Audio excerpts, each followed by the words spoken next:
Hello friends, welcome back to my channel স্ন্যাস world.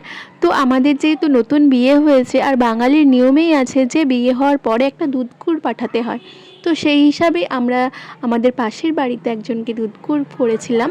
তো ও আমাদের আনতে গিয়েছিল, তারপর আমরা চলে এসেছিলাম। তো এসেই শুধু খাওয়া দাওয়া আর খাওয়া দাওয়া, কারণ সারাদিন ওদের বাড়িতেই নাকি খেতে হয়। তো সেই হিসাবে সকালে ব্রেকফাস্টেও আমরা দিকে আনতে গিয়েছিলো, তো আমরা চলে গিয়েছিলাম। আর দেখো এখানে কত কিছু আমাদের জন্য অ্যারেঞ্জমেন্ট করেছে।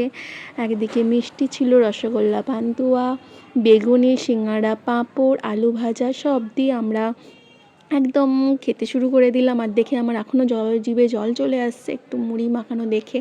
তো বড়মশাই মুড়ি মাখাচ্ছিল।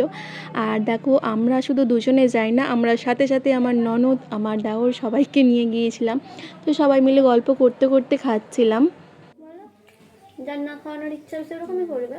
আমার ভাই লঙ্কা আমার ঘরে খায় না বেশি, আমি আর ভাই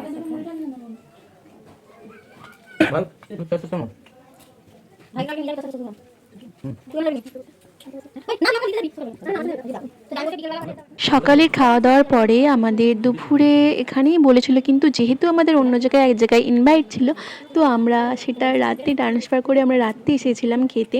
আর এখানে আসার পরে আমাদেরকে আনতে গিয়েছিলো, আমরা এসেছিলাম, কিন্তু এখান থেকে যাওয়ার সময় আমার শাশুড়ি মাকে আবার আনতে আসতে হয়।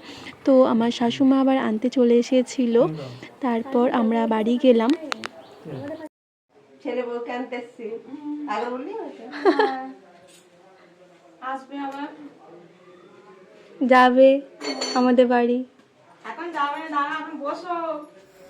রাতের মেনু নিয়ে আবার চলে আসলাম। রাতে ছিল পটল ভাজা, রুটি, চিকেন কষা। তো আমরা যেহেতু রুটি খাবো বলেছিলাম, তো আমাদের ইচ্ছে মতো রুটিই করেছিল।